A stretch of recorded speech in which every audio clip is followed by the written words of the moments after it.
इस वीडियो में हम बात करेंगे भारतीय न्याय संहिता 2023 की धारा 133 यानी बीएनएस के सेक्शन 133 के बारे में। भारतीय न्याय संहिता की धारा 133 उन मामलों से संबंधित है जब कोई व्यक्ति किसी अन्य व्यक्ति पर गंभीर उकसावे के अलावा केवल अपमान करने के इरादे से हमला या आपराधिक बल का प्रयोग करता है। यह धारा ऐसे कृत्यों पर लागू होती है जो व्यक्ति के सम्मान और शारीरिक स्वतंत्रता के खिलाफ किए जाते हैं। धारा 133 के तहत अपराध 1, किसी व्यक्ति का अपमान करने का इरादा। यदि कोई व्यक्ति जानबूझकर किसी अन्य व्यक्ति का अपमान करने के लिए हमला करता है या आपराधिक बल का प्रयोग करता है। 2, गंभीर उकसावे के बिना। यह धारा तब लागू होती है जब अपमान करने के पीछे कोई गंभीर उकसावा ग्रेव प्रोवोकेशन नहीं होता है। 3, हमला या आपराधिक बल। हमला, किसी को शारीरिक नुकसान पहुंचाने के उद्देश्य से किया गया कोई कृत्य। आपराधिक बल, जब किसी व्यक्ति पर उसकी इच्छा के विरुद्ध शारीरिक बल का प्रयोग किया जाता है। सजा का प्रावधान 1, कटीक कारावास, अधिकतम 2 वर्ष का साधारण या कठोर कारावास। इसमें जुर्माना न्यायालय द्वारा तय किया जाता है या दोनों एक साथ भी हो सकते हैं।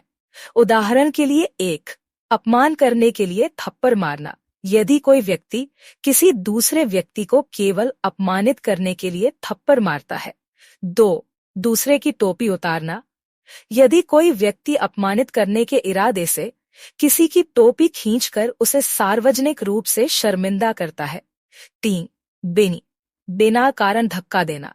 अगर कोई व्यक्ति केवल मजाक उड़ाने या अपमानित करने के लिए किसी को धक्का देता है। गंभीर उकसावे का अपवाद, यदि हमला या आपराधिक बल का प्रयोग किसी गंभीर उकसावे यानी ग्रेव प्रोवोकेशन के कारण किया गया हो तो यह धारा लागू नहीं होगी।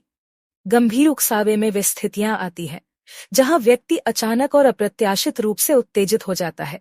जमानत और प्रकृति। 1, यह अपराध जमानती है। आरोपी को पुलिस स्टेशन में ही जमानत मिल सकती है। 2, अपराध की प्रकृति।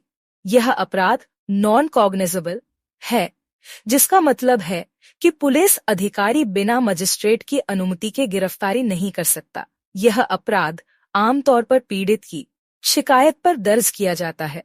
धारा 133 का उद्देश्य यह सुनिश्चित करना है कि किसी व्यक्ति के सम्मान और व्यक्तिगत स्वतंत्रता को कोई भी अपमानित करने के इरादे से भंग न कर सके। यह धारा नागरिकों को उनके अधिकारों की सुरक्षा प्रदान करती है और उन्हें किसी भी प्रकार के शारीरिक अपमान से बचाती है। वीडियो इन्फॉर्मेटिव है तो आप इसे लाइक और शेयर करना बिल्कुल मत भूलिएगा और चैनल को सब्सक्राइब नहीं किया है तो वह भी कर लीजिए।